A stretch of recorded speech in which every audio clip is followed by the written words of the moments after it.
皆さんごきげんよう、上川薫です。今日もまた世界では様々な動きが出ています。ぜひともポイントを押さえて世界の動きを見ていきましょう。まず最初にウクライナ情勢に大きく関連するアメリカとロシアとの交渉。現在はロシアのプーチン大統領優位で話が進んでいるようです。それを象徴するような出来事としてイギリスのメディアは担当交渉官としてロシアの首都モスクワを訪れていたアメリカのウィトコフ特使が12時間の滞在中、プーチン大統領との会談に呼び出されるまで8時間待ちぼうけを食ったといったことを報道しています。プーチン大統領は首脳会談であっても相手を待たせることで非常に有名な人です。しかし8時間というのはその中でもかなり異例の待たせ方で、これはちょっと尋常ではありません。双方の官僚らによって時間調整などが事前に行われた末での実際の訪問ですから、このように極端に長い時間待たせるというのは、それはプーチン大統領の考えが反映されたと見るべきです。しかし、このようなちょっとした屈辱的な対応をされているアメリカ側なのですが、トランプ大統領はプーチン大統領との外交交渉は現在のところうまくいっており、停戦に向けて建設的な議論ができていると話しています。しかし、トランプ氏の方は一つ一つの言動にもちょっと突っ込みが入るような場面があります。まず第一に、クルスク州における戦いでは、ウクライナ軍はアメリカからの情報支援の途絶などに伴ってロシア軍が大規模な攻勢をかけたことにより大きく後退し、現地司令部スジャの町からの撤退を実施しました。現在ウクライナ軍は国境周辺まで退いており、制圧地域の8割から9割程度はもはや喪失してしまいました。しかし、この件に関してトランプ大統領は、ウクライナ軍の多くの兵士たちが包囲されて虐殺される危険性があり、なんとかこれを助けてくれないかといったことを発言しました。もちろんプーチン大統領に向けての発言です。しかし、先ほども述べたようにすでに包囲されるような状況ではなく、ウクライナ軍は撤退した後の話です。アメリカの大統領は本来であれば、公開情報よりも前にすでに戦況を知っていて、包囲される段階ではないことを知識として覚えておかなければなりません。ところが今回の発言は明らかに何日か前の状況、スジャの町でまだウクライナ軍が戦っている時の包囲される危険性があるといった状況について言及しており、3日か4日ぐらい時差が発生しています。トランプ大統領は取り巻きの中でも限られた人物からの話しか聞かないのではないかといったことも言われており、情報が古いといった点についてかなり垣間見せる発言でした。プーチン大統領はそんな情報は古いとはわざわざ言わず、ウクライナ兵が武器を捨てて投降すれば国際法と国内法に準じた適切な処置を行うといったような話をしました。トランプ大統領の発言をあたかも快く受け入れたかのような姿勢を示したのです。この馬鹿げた会話を修正しようとして、ウクライナ側がわざわざそのような包囲される状況にはないことを表明しています。なお、こうしたちょっとちぐはぐなトランプ外交なわけですが、アメリカ国内における対ウクライナ政策についての世論調査が出ています。まず、事前の知識としてアメリカは共和党、民主党、この二大政党で支持が二分しています。ですから、トランプ大統領の政策に対して共和党の支持者はおおむね賛成です。そのことを踏まえた上でも、アメリカによるウクライナへの支援はアメリカにとっての国益であるという意見について賛同する意見が6割に達しました。一方で、アメリカによるウクライナへの支援はアメリカにとって国益ではないという反対意見については3割でした。共和党の支持者の中にも、ウクライナ支援した方がいいんじゃないのと思う人が、それなりに出ているという結果でした。この後、プーチン大統領と会談したウィトコフ特使が帰国し、話し合った内容について再協議し、その上で今度は米ロ首脳会談に向けての下準備が進んでいきます。トランプ大統領は建設的な話し合いができていると評価していますが、果たして首脳会談でどのような展開になるか、ニュースを追っていきましょう。そして、ヨーロッパ再軍備に向けて、ドイツでは憲法改正がほぼ決定しました。読売新聞の記事より、防衛力の強化でドイツが憲法改正へ、債務ブレーキ緩和で主要各党が合意。ドイツの次期首相候補で CDU のメルツ首相は国防費増額に向けた財政拡張をめぐり主要各党の合意を得たと発表した。ヨーロッパの安全保障をめぐり米欧の溝が深まる中、防衛力の強化を急ぐ。財源確保が課題だったウクライナへの追加軍事支援にも道が開ける。財政拡張法案は18日に採決。財政規律を重視するドイツでは財政赤字を GDP の 0.35% 未満に抑えるタイムブレーキが憲法にあたる基本法で定められている。 CDU や連立協議を進める SPD などが議会に提出した法案では、国防予算の債務ブレーキを緩和する、経済成長のための約80兆円の社会基盤投資向け特別基金も創設する。実現には連邦議会の3分の2以上の賛成を得て基本法を改正する必要があり、緑の党の協力が不可欠だった。連立協議に参加しない緑の党は反対していたが、メルス氏が特別基金の2割を気候変動対策に充てる大幅情報を提示したことで賛成に転じた。メルス氏は、我々は自らを守る能力と準備がある。ドイツは戻ってきたと記者団に述べ、ヨーロッパの安全保障への貢献を強調した。これまでドイツは財政赤字をなるべく出さないようにとわざわざそのことを憲法の中に組み込んでいました。しかし、それでもドイツはこれまでやってこれました。それにはかなり時代の追い風があったのです。そこには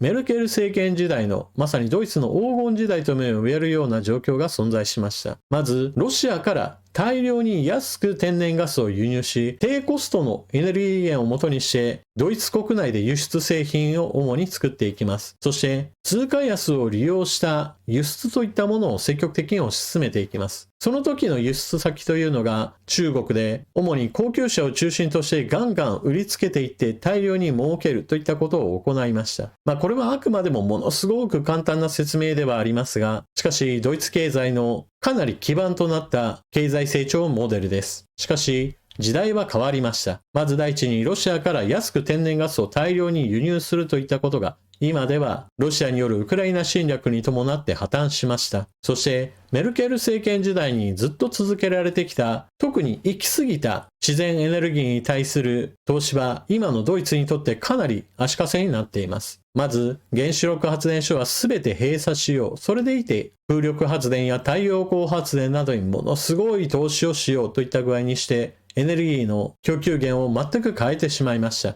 それに伴って現在でも電気やガス代は非常に高いものとなっています。しかも中国市場で大きく利益を稼いでいた自動車部門においては、中国政府がこれからの時代は電気自動車だとしてガソリンエンジン車に対する排除的な動きを進めていきました。中国国内でも優遇措置を受けた電気自動車メーカーが次々と生まれ、中国国内における電気自動車市場は爆発的な勢いで伸びています。ドイツ車が中国で荒稼ぎをする時代といったものは過ぎ去ったわけです。しかも今ではヨーロッパ向けに中国の電気自動車がどんどんと輸出されるようになり、価格競争の波に今、ヨーロッパ市場全体が飲み込まれています。それに加えて今はロシアによるウクライナ侵略に伴って安全保障について考え直さなければなりません。従来のように経済や福祉、さらにはグリーンエネルギーにどんどんと金をつぎ込んでいいというような状況ではなくなったわけです。ドイツ国内もそして国際情勢においてももはや状況が変わったのであり、この憲法について言ってももう時代に合わなくなったというのが明らかなのです。ドイツにおいて憲法改正を行おうという動きがほぼ決まった状態になったのは、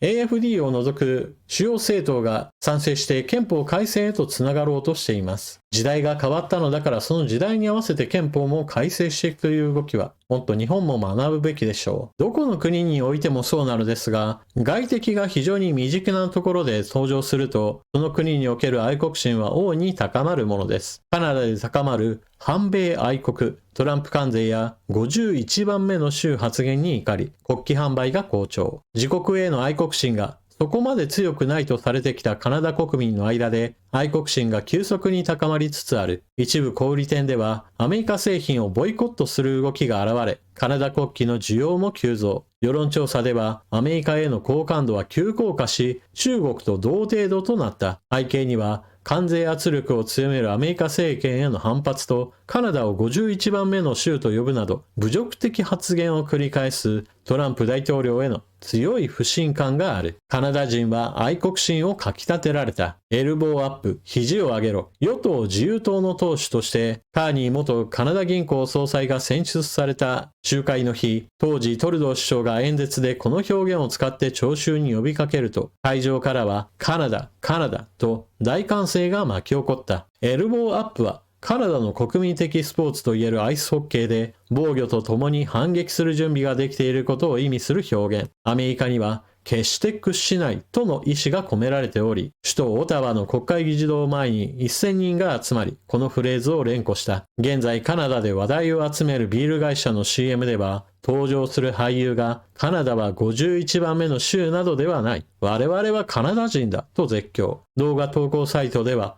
多くのカナダ人から共感の声が寄せられる。ロイター通信によると、カナダ国旗の需要も急増しており、東部オンタリオ州の製造会社では売上が前年比で倍に増えたという。温厚で礼儀正しい、この種のステレオタイプで知られるカナダ人を心変わりさせた理由は、トランプ氏の51番目の州発言などに加えて、アメリカがカナダからの輸入品に対して関税を発動させ、貿易戦争を実際に仕掛けたからだ。カナダの政策研究機関が発表した世論調査では、アメリカの関税に対し、回答者の 55% が怒りを感じると回答した。アメリカへの好感を持つ人はわずか 24%。昨年6月の 55% から急落。イギリス 82%、メキシコ 75% は大きな差をつけられ、中国 20% と肩を並べるようになった。このようにカナダ人の愛国心が盛り上がる中で、新首相となったカーニー氏は決してアメリカの一部にならないと表明しています。近年、アメリカとカナダとの間にはこのような対立関係は存在しなかったのですから、トランプ政権の政策は従来のアメリカの築いてきた友好関係をかなりぶち壊したものだと言えるでしょう。さて、日本に対してのトランプ政権の動きなのですが、やっぱりなといった感じで、米軍の駐留経費の増額を求める考えを示されています。トランプ大統領から次期駐日大使に指名された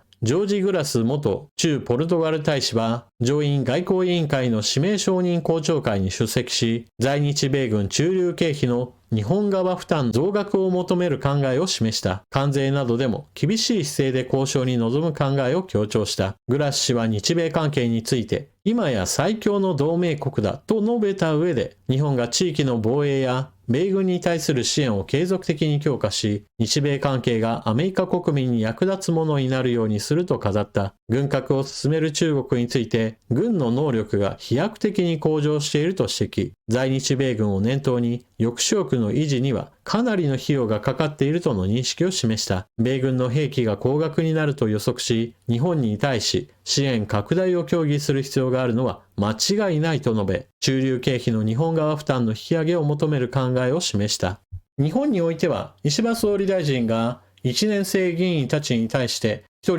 10万円の商品券を配って、しかしそれは受け取った議員たちの方も、いやいやこれは社会通念上良くないんじゃないですかということで、みんな返却するといったことがニュースとなっています。石破総理大臣はこれは決して政治資金規正法に定められた違法行為ではないと言ってはいますが、しかし大きなニュースになっています。もちろんこれ自体はかなり注目されるニュースではあるものの、日本の外では国際情勢をめぐって再軍備計画といってかなり大きな話も出ていれば、ドイツにおいては憲法改正を行うとして主要政党が一致団結しようとしている点など見逃せない動きが続いています。アメリカが中国を念頭にして安全保障しっかりと考えてね日本ということを言ってきているわけですから、社会保障政策や経済政策、政治とお金の問題といったものと同時に、この安全保障問題についても憲法改正やいかにして日本を守っていくかといった議論についても同時並行で行っていく重要性が非常に高まっていると私は思います。皆さんはどう思われたでしょうか。というわけで今回の動画はここまで。最後までご視聴いただきありがとうございました。チャンネル登録していない方はぜひともこの機会にチャンネル登録よろしくお願いします。そして情報の整理整頓に役立ったなと思われる方はぜひとも他の方にチャンネルをお勧めしたり、スーパーチャットのご利用もよろしくお願いします。それでは次の動画でまたお目にかかりましょう。またね。